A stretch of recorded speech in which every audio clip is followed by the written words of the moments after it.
Do you mind if I ask you a personal question? Bonjour Grégory. Bonjour Dave. Tes préférés, tout ce que tu aimes. Mhm. On va commencer par des choses très basiques. Ta couleur préférée? Le bleu. C'est le bleu clair. Le bleu clair. Ouais, c'est paisible, c'est le ciel, c'est les oiseaux. J'aime bien la nature. Je la vois pas assez la nature aujourd'hui à Paris et puis avec la vie un peu stressante que je peux avoir, mais j'adore ça. C'est mon côté Francis Lalanne, ça. Marcher dans la forêt avec mes grands souliers. Je te comprends. Donc t'aimes bien la nature aussi. Oui, Ouais. beaucoup énormément. C'est vrai qu'on a besoin de ça, je crois. Mais donc le bleu, je crois que c'est la couleur qui représente le plus ça. Et le bleu clair pour le ciel. Le bleu clair pour le ciel, ouais. La mer un peu. J'adore ça. Ouais, la mer, j'aime bien. J'aime pas quand il fait trop chaud parce que moi, c'est mon côté un peu du nord, ça. Je suis pas du tout du nord, pourtant, mais j'ai la peau très claire et tout. Et le soleil, quand il tape trop, ça m'angoisse. Mais je sais pas comment font ces gens qui restent sur leur serviette à brûler comme ça, et puis avec la crème solaire. C'est tout ce que je déteste. Mon œil. Ouais. C'est tout ce que je déteste. Et le sable. Ouais. Ça. Ça, je sais pas, c'est juste en fait, j'ai raison que c'est plus un défi de revenir bronzer au bureau qu'un vrai plaisir. Parce que Nage pas, ma fille, elle est comme ça, il faut qu'elle soit noire. Ah bon? Ah là, son truc, il faut qu'elle crame. Mais c'est un défi, c'est pas un plaisir, si? Non, c'est un plaisir aussi pour elle. Ouais, c'est un plaisir quand tu rentres et que tu vois, ah, j'ai bronzé. Parce que je sais qu'elle le lie à la détente totale. D'accord. On fait rien, on se repose, on pense plus à rien. Donc c'est presque un moment de méditation. D'accord, donc elle arrive à pas tenir compte du micro-ondes dans lequel elle est, quoi. Non. Ok. Bah ça, j'y arrive pas, moi. Elle est jeune encore, donc... Ok, ça va. Mais je comprends. Mais en tout cas, le soleil, c'est plaisant d'être sur la plage et de fermer les yeux et de penser à rien, ça c'est super. Mais par contre, je te dis, c'est juste, voilà, pas trop de... Mais je sais pas, toi tu bronzes facilement, non? T'as pas une peau très blanche, toi? Non, je suis faussement bronzé, moi. Donc je prends au bout d'un moment, mais je peux être clair. Je rougis au début. Ouais, ok. Je suis un peu écrevisse. D'accord, moi pareil aussi. J'ai du sang irlandais. Hein. Ouais, c'est vrai. Eh oui. Entre autres. D'accord, ouais, donc pareil, pas forcément évident, quoi. Non. Moi, un peu de sang breton, donc, mais jusqu'à mes 15 ans, je me mettais pas. J'étais l'homme le plus habillé de la plage. On m'appelait comme ça, c'était mon titre dans le Guinness Book. J'étais pas torse nu. Pudique, c'est pudique, t'as de la pudeur. Ouais, j'ai beaucoup de pudeur, et puis le soleil me dérangeait, et du coup, je me souviens, non, je devais avoir 10 ans, j'allais à l'eau, limite en t-shirt, quoi. Oui. Maintenant, ça va mieux. J'ai pris un peu plus confiance en moi aussi, et malgré que j'ai pris du beat, tu vois. Non, maintenant, c'est plutôt mon beat qui me fait honte quand je vais... Quand il y a des mecs qui viennent prendre des photos, et tu sais que je suis vraiment avec mon corps. C'est Grégory. Ouais, mon corps que j'aime pas, quoi. Et tu vois, genre pas de muscles et tout. Faites un gros plan, s'il vous plaît. Ouais, petit bidou. Et après, je fais bon, allez, ok, photo, et je suis torse nu là, tout blanc, là, fromage blanc, et puis à côté la personne bronzée. Et je retrouve ça sur Instagram après. Alors, comment on dit ça, me désidentifier. Ton son préféré? Tu sais, les pochettes plastiques là, dans lesquelles on met les feuilles. Là, Ah oui, en plastique, tout à fait. Quand on avait des classeurs et qu'on avait... Elles sont perforées, ouais, elles sont en classeur, mais tu glisses à l'intérieur. Oui. Et il y en a de plusieurs qualités. Moi, je détestais les très très fines, qui étaient un peu granuleuses. Oui. Ça m'énervait, parce que chaque fois, ça se plie, ça s'abîme. Voilà, ça c'est le Auchan, ça. Mais ça, on avait les deux souvent. Ouais. Et en fait, t'avais les belles. Et les belles, qui étaient plus épaisses, lisses. Je garde un souvenir de ça. Ouais, je sais pas pourquoi. Là, en tout cas, tu me poses la question. Et en tournant. Le son. Ouais, le son et tout, c'est agréable, c'est paisible. J'aimais bien. C'est les révisions, c'est aussi le travail. C'est vrai. C'est vrai, mais j'ai ce souvenir. En tout cas, peut-être que c'était un des rares trucs qui était paisible en cours. Mais voilà. Donc, et quand t'avais ce classeur rempli de ça, t'avais pas tes feuilles dans tous les sens. D'ailleurs, parce que moi, en plus, je suis quelqu'un qui aime pas le rangement. Mais... Oui, mais tu me l'as dit au tout début de ton Hello Dave, et c'est amusant. Tu reviens sur l'ordre. En fait, au fond, ça t'apaise aussi d'avoir de l'ordre. Ah ouais, mais complètement. Si les rares fois où je range mon appartement, alors là, je rentre chez moi et que je dis, ah, c'est vrai que j'ai rangé. Et là, je regarde et je me sens vraiment bien là. C'est le kiff. Vraiment. Je déteste ranger. Je déteste faire la vaisselle. Je déteste plier mes chemises, tout ça. Enfin, les plier, les repasser et tout. Mais par contre, quand c'est fait, c'est une jouissance. Et en tout cas, non, mais sinon, sur les sons, c'était... ça, c'est un petit survol anecdotique. Après, on pourrait parler de musique et tout, mais bon, c'est... En musique, pourquoi pas aller? En musique, j'aime beaucoup la variété française, j'aime les chansons à texte, j'aime quand ça me raconte quelque chose, j'aime pas écouter de la musique en anglais ou très rarement. Un mec comme Eminem, j'aime bien parce qu'il y a de la performance derrière, mais sinon ça me parle pas, ce qui est pas en français, donc j'aime vraiment quand il y a du... Musique française, plus pour le texte. Ouais, plus pour le texte, j'aime Goldman, j'aime Bruel, et puis j'aime aujourd'hui les Nekfeu, j'aime Orelsan, j'aimais pas trop, et là depuis les Casseurs Flotteurs et tout, je me découvre un vrai engouement pour son album, pour ses chansons. Il sait bien jouer avec les mots, j'aime bien ça. Et puis j'aime les chanteurs, les rappeurs plus anciens comme Doc Gineco, comme Passy, comme ça c'est des mecs, je trouve que c'est ou Solar, c'est des mecs qui sont des magiciens de la langue française à leur façon. C'est de la poésie moderne. John Rachid te confirmerait ça, on a ce point commun ensemble. On n'arrive pas à écouter, voilà, on a vraiment ce point commun ensemble, on n'arrive pas à écouter de la musique qui nous raconte pas quelque chose. Je n'arrive pas à accrocher à PNL, je peux comprendre, j'essaye de comprendre. Tu connais un peu PNL? Ouais, bon, c'est des sons planants, c'est plus du style vestimentaire, de l'image, de l'artistique en fait, de la direction artistique. Un gros travail pour le coup sur l'audiovisuel, sur l'image. Mais par contre, ça ne me raconte rien, moi en tout cas. Même musicalement, moi ça me un peu, voilà. Et musicalement, ça ne me parle pas du tout, du tout, du tout. C'est une nouvelle ère dans laquelle on est rentré de rap français qui ne me parle pas. Et il y a une deuxième école à côté qui est celle de Nekfeu et qui là me parle un peu plus. Mais sinon, ce qu'on entend partout de Matraqué là, de Caris, même Booba et tout, ouais, c'est difficile, hein, j'essaye. Mais pourtant, voilà, toujours j'essaie. En tout cas, je pense que c'est peut-être chez moi une qualité, mais c'est un peu modeste de le dire, mais c'est que j'essaye toujours comme de me mettre à la place de l'autre pour essayer de comprendre pourquoi il aime. J'irai pas jusqu'à me taper l'album de PNL en entier. Ça, vraiment, mais en tout cas, j'essaye de comprendre pourquoi ils aiment ça, quoi. Et je pense que c'est ça, c'est une question aussi de...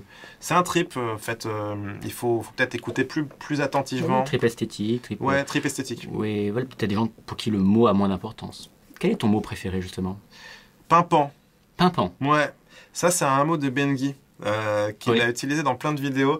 Pimpant. J'adore, c'est drôle. Voilà. Très sonore. Voilà, ça, on a envie de rire. Et quelle serait ton insulte préférée? Pecno, zouave. Zouave, j'aime bien Zouave, elle est bien. Zouave. Ouais. Et en fait, j'ai pas énormément lu dans ma vie de livres, c'est un regret que j'ai d'ailleurs. On parlait tout à l'heure de l'absence de temps pour s'accorder des plages de loisirs et des choses qui nous sortent un peu de notre train-train quotidien et du travail créatif qu'on fait. La lecture, ça m'a manqué. J'ai un regret de ne pas avoir assez lu. Je vais peut-être m'y mettre un peu plus. J'essaye quand même de faire des efforts. Mais en tout cas, je sais pas pourquoi, mais je connais bien... les mots moyenâgeux me font marrer et surtout viennent assez naturellement. Benguy est un personnage avec un langage moyenâgeux. Il faut que Benguy aille au Canada, au Québec, à Québec. Oui. Il y a beaucoup de mots encore du Moyen-Âge qui sont quotidiens, courants. Il va se régaler. Ouais. Lui qui absorbe les mots qu'il entend pour les répéter mal à côté. Là, ça peut être très drôle. J'ai pensé à Benguy au Québec, je pense que je vais le faire. Mais ça fait longtemps que j'ai plus fait ce personnage et ça me manque, vraiment. Tu vois, on parlait tout à l'heure de suivre ses envies et de ne pas être guidé que par le système et tout ça. Je me rappelle. Et ça me manque parce que là, c'est juste une question d'organisation. Pour ceux qui me demandent sans cesse quand est-ce que Benguy revient, c'est une question d'organisation pour moi, mais c'est absolument pas une envie de me dire « Allez, c'est bon, maintenant, vu que ça marche ailleurs... » Non. Dès que je peux, là, je vais le refaire. Et il me manque comme quelqu'un d'autre me manquerait, en fait. C'est marrant, c'est comme si c'était une autre personne. Ton personnage de fiction préféré? Qui n'a pas créé. Je dirais qu'il y en a deux qui m'ont beaucoup influencé. Si on doit parler de personnage, je dirais Mr Bean. Il raconte des histoires, il est touchant, il est enfant, il est égoïste, pour le coup.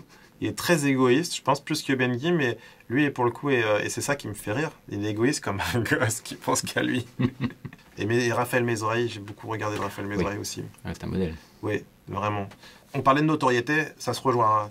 Je pense que Raphaël Mézrahi, à un moment donné, il pouvait plus rien faire. Il a fait 50... Ouais, c'est ça, je crois qu'il a fait 50 interviews que j'avais regardé. Ce qui est pas mal déjà. Oui, c'est bon. Mais après, il pouvait plus. Et après, il est aux États-Unis, donc au total, il a dû le faire 75, quoi. Ce qui est moins évident, parce que la star américaine est tellement rodée. Ouais, je trouve que c'est moins drôle quand il faisait avec Brad Pitt, George Clooney et tout. Il lâche beaucoup plus l'affaire, alors qu'en France, au fond, les gens s'en foutent. Ils sont moins pros. Ouais. Il y a moins ce côté professionnel, business. C'est vrai. Du coup, ils perdent les pédales et tout. Enfin, c'est super. L'interview avec Castaldi, pour ceux qui connaissent pas, regardez Mezrahi face à Castaldi. C'est magique. Moi, voilà. En fait, dans Benguy, je retrouve un peu ça. C'est l'incompréhension, les gens qui sont perdus, qui se retrouvent face à un mec qu'ils peuvent pas maîtriser. Aujourd'hui, par contre, Raphaël Mezrahi a refait un peu avec Nabila en face, et je trouve que ça marche moins. Je l'ai vu, mais oui, non. Je trouve que ça marche moins. Pourquoi? Parce que Mezrahi, c'est le mec qui est normalement le gars qui est censé être en dessous. Il faut qu'il se crée une rupture. C'est comme en caméra cachée. Normalement, c'est lui l'imbécile. Je suis entièrement d'accord avec toi. Voilà. Et là, c'était... Voilà. Et en fait, il a trouvé une nana qui était trop en dessous de tout le monde. Et du coup, en fait, je trouve que ça marche moins parce que c'est elle qui dit des conneries. Normalement, c'est lui l'imbécile. La star qui est la personnalité qui est en face, elle est atterrée, la qui personne sait plus comment faire, qui peut être gênée, veut l'aider, voilà. Bien sûr. Mais là non. Et elle qui est là, le débat sur le gland et tout. Du coup, Mezrahi devient un peu le vanneur. Ouais. Et non plus le vanné. Il devient trop intelligent. Il devient trop intelligent. Voilà. Donc, mais je crois qu'il fait ça parce qu'aujourd'hui, il est trop connu pour aller faire. Donc, il va voir des gens qui n'ont pas de culture. C'est triste à dire, mais du coup, il va voir. Et je crois qu'il a fait Capucine Nana aussi. Enfin bon, voilà. Pour terminer, tes préférés, si tu devais garder un souvenir, quel serait ton souvenir préféré? Bah, il y a des souvenirs, des bribes, tu vois, comme ça. Mais si je remonte très loin, quand mon père m'apprend à faire du vélo, ou quand ma mère me console sur plein de choses, c'est des moments, c'est plus des bribes de moments, tu vois, que j'ai envie de garder en tête. Que je pourrais pas effacer, quoi. C'est plus les moments avec mon père ou ma mère. C'est des moments d'amour et d'apprentissage. Qui sont dans la tendresse. Ouais, dans la tendresse et qui sont rares justement trop par rapport à, qui prennent pas assez de place par rapport à tout ce qui occupe nos journées. Et du coup, ça fait du bien d'y penser. Passé 30 ans, on se rend compte vraiment, je pense peut-être même un peu avant, de la valeur des parents, quoi. Et de l'importance de les avoir près de soi et de partager des moments avec eux. Et tu vois, c'est dommage que je doive chercher presque. Je me souviens de vacances, je me souviens de plein de choses, mais c'est dommage de devoir chercher. Ça devrait venir plus automatiquement, en fait, je pense. Et du coup, c'est peut-être encore des choses à créer. Oui, peut-être que ton plus beau souvenir, c'est des souvenirs à venir. Avec Benguy, c'est une vidéo qui n'a jamais été diffusée. Je suis allé à l'hôtel de police. Ça s'appelle hôtel de police, certains, ça s'appelle commissariat, d'autres c'est hôtel de police. Et je suis allé à l'hôtel de police chercher une chambre, donc pour dormir, en disant voilà, Benguy venait, il disait j'aime bien cet hôtel à thème et tout, avec les flics, les guns, tout ça. Et donc du coup, j'ai demandé une chambrette pour moi et mon dauphin à l'accueil. La nana qui commence à s'interroger, elle va me dire mais vous venez d'où monsieur et tout ça. Et donc, je lui explique que je venais de chez ma mère, que je suis venu à pied. Elle a appelé ma mère, elle a appelé donc qui était complètement démunie. Elle c'est pas une actrice, ma mère, tu vois. Elle se reçoit ce coup de fil, elle m'a gueulé dessus au téléphone. Moi, je camouflais, j'étais en Benguy et tout, en disant ouais, j'entends et tout. Tac, je raccroche et tout. Il fallait pas qu'elle me parle trop fort parce que sinon ils entendaient tout. Je me souviens très bien des flics qui sont en haut, les directeurs et tout, qui me regardent au travers une vitre. Ils m'ont assis à un endroit et je les vois comme ça, comme si j'étais un. Ouais, c'est ça. C'est ça, d'où il s'est échappé. Et essayer de comprendre. Ouais. Qu'est-ce que ce mec fout là avec son dauphin, demander une chambre au commissariat? C'est un cas qu'ils n'ont pas pris à la légère. Ce qui est plutôt bien. Oui. Ça monte une responsabilité. Complètement. Les autres commissariats où je l'avais fait, c'était des mecs qui m'avaient presque dit ouais, il y a l'hôtel là-bas, machin et tout. Là, c'était une nana. Alors, je sais pas s'il n'y a pas un truc. Je pense. Il y a le rapport maternel, tout simplement aussi, de comprendre, d'envisager de façon plus émotive aussi l'être. Et tu vois, moi, je trouve que c'est étonnant que les autres t'aient rembarré ou te disent ouais, c'est là-bas, c'est là-bas. C'est vrai, t'as raison. C'est fou qu'ils m'aient laissé faire ça. Et autant elle a pris complètement ses responsabilités. Et donc l'assistante sociale, et donc tiens-toi bien, il y a des pompiers qui arrivent dans le commissariat. Et là, je vois les pompiers. Je me dis, bon, bah, il doit se passer un truc, il doit y avoir un incendie. Et je vois qu'ils viennent vers moi. Et il faut alors, bonjour monsieur, donc qu'est-ce qui se passe exactement? Non, putain. Et du coup, j'étais là, je suis non, bah, je viens pour petite chambre et tout, pas de souci, vous pouvez continuer votre chemin. Enfin, je dis, c'est bon et tout, on s'occupe de moi. Et les pompiers, du coup, m'ont embarqué avec eux dans leur camion. Et ça allait loin. Ouais, ça allait loin. Je me dis, qu'est-ce que je fais? Je fais demi-tour, j'avance, je sais pas. Mais c'était incroyable. Ce que je ressentais à ce moment-là, c'était entre la peur et le truc. Et l'excitation, c'est génial. Bah oui. Il y a un film qui est en train de se créer en vrai. Là. Enfin, c'était improbable, quoi. Donc en fait, la flic avait pris tellement le truc au sérieux qu'elle voulait pas que j'attende mes parents dans le commissariat. Parce qu'ils disaient, ce mec est trop instable. Il faut le ramener. Donc il faut l'amener à l'hôpital pour qu'il l'examine. Et donc ils m'ont amené à l'hôpital psychiatrique. J'ai passé une après-midi. Comment tu t'en es sorti? Alors parce là, que quand même, au final, parce que si tu dis après tout ça, tu sais, c'est une blague, en plus j'ai foiré ma caméra cachée. Je crois que je me suis jamais senti aussi seul déjà. Ouais. J'étais livré à moi-même, c'est-à-dire que j'étais le seul décisionnaire. Je pouvais pas me rattacher à un cadreur, lui dire qu'est-ce qu'on fait. On arrête, on coupe. Ouais, c'est-à-dire que c'est allé tellement loin. Je vais t'expliquer déjà pourquoi j'ai continué dans mon personnage. C'est que je voulais pas être en garde à vue. Parce que j'ai piégé la police, bien sûr. Donc je me disais, je m'écarte. Mon père viendra me chercher, en plus le dadé de 28 ans, quoi, que mon père vient me chercher le soir avec son dauphin, bon c'était n'importe quoi. Mes parents, je te dis, c'est des gens qui sont assez classiques. Les infirmiers qui viennent parler avec moi, comme si j'étais attardé, donc c'était le rôle que je jouais en même temps, mais ils viennent me parler, ils étaient super gentils, super avenants, très émus par cette histoire, très touchés. Je voyais tous les infirmiers qui passaient dans le couloir après, qui me regardaient en disant en mode, c'est lui. Tu vois, genre, j'étais devenu la star de l'hôpital. J'entendais des trucs bizarres là-bas, à l'hôpital psychiatrique, ça fait peur. Hein. Tu vois un mec qui gueule, je ne suis pas un robinet, non, laissez-moi. Enfin, tu dis, ok, t'es.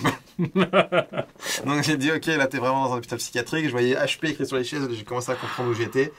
Et je me suis dit, est-ce que je vais m'en sortir? Je crois que j'avais pas. C'est une part d'inconscience qui a fait que j'ai continué jusqu'au bout, mais je voulais pas que les flics m'attrapent. Et du coup, à aucun moment, j'ai dit que c'était une caméra cachée. J'ai jamais dit que ça a été filmé. On n'a pas les images, donc de toute façon, ça sera pas diffusé. Et pour en sortir, en fait, j'ai commencé à désamorcer un peu lors des entretiens psychiatriques. Ouais. J'ai dit, oui. Pourtant, j'étais encore habillé pas un neuneu, mais j'avais enlevé le bonnet et tout, mais je commençais à dire oui, mais là, vous voyez, j'étais en pleine dépression, je sors d'une rupture difficile, j'avais besoin d'adrénaline, donc je suis allé faire une petite blague, donc je l'ai joué un peu comme ça. Oui. Et c'était limite, parce que la première psychiatre, du coup, note, ok, état normal, peut être autonome. La seconde passe derrière et elle dit, mais comment, attends, vous êtes en train de me dire, vous êtes allé chez les flics demander une chambre, et ma collègue juste avant moi a jugé que vous étiez normal et apte à repartir. Et du coup, je me suis dit, oh non, ça va recommencer. J'ai vraiment pensé que ça allait repartir, voilà, et donc j'ai refait un entretien psychiatrique. Mon père est arrivé entre-temps, donc elle a pu voir que j'étais un peu accompagné. À aucun moment, ils ont su que c'était une connerie. Mais je suis reparti de là. Donc je revois encore l'image de mon père, c'est pour ça que c'était touchant en même temps. Mon père est quelqu'un qui est plutôt classique et qui du coup se retrouve à venir chercher son fils de 28 ans avec un dauphin en peluche qui est à l'hôpital psychiatrique. Il était au travail et mon père il est informaticien, il a d'autres choses à faire que ça. Et du coup je le vois repartir dans le couloir avec l'infirmière qui dit, ah c'est vous alors le grand-père du dauphin. Mon père qui est là et qui sourit et qui avait en fait en même temps envie de me tuer et en même temps il avait envie d'éclater de rire. Bien sûr. Donc il y avait un truc entre, ok, à cet âge-là, c'est pas normal que sa vie ce soit ça. Mes parents avaient peur au début, il n'y avait pas encore ce truc où j'en faisais vraiment ma vie, où je gagnais ma vie avec ça. Donc j'avais un master de marketing et tout. Et tu faisais le con avec un dauphin dans la rue, me faire ramener par l'hôpital psychiatrique et les flics. Mes parents, ils l'avaient vu mauvaise tout ça au départ. Voilà, donc en tout cas pour les souvenirs, il y en a de deux ordres.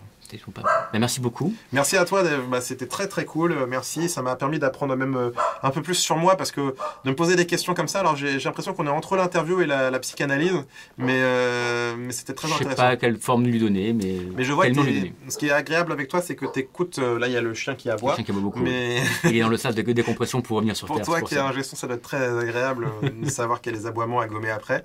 Mais ce qui est bien, c'est ou pas, voilà. Mais en tout cas, c'est intéressant de parler avec toi parce qu'on voit que tu écoutes et tout, et j'ai vu même dans les autres interviews que tu avais faites, on sent que tu écoutes vraiment ce que les gens te disent et du coup c'est agréable quoi. Parce qu'on peut interagir. C'est pas juste des questions, allez hop, on passe à la question suivante et on est dans un vrai échange, une vraie discussion. Les questions c'est un prétexte. Voilà, donc c'est intéressant. On se dit qu'on se retrouve bientôt. Avec plaisir, on va déjà aller à l'hôtel de police. On va tourner cet hôtel de police. On le fait. Vraiment ? Oui. Ok, bon marché conclu. Ça marche, merci Dave, c'était très cool. Merci à toi. Et bisous à tous. Ciao. Si tu es arrivé jusqu'ici et que tu en veux encore, clique ici en bas à droite. Et si tu veux voir ma prochaine vidéo, abonne-toi à ma chaîne en cliquant ici, sur la gauche.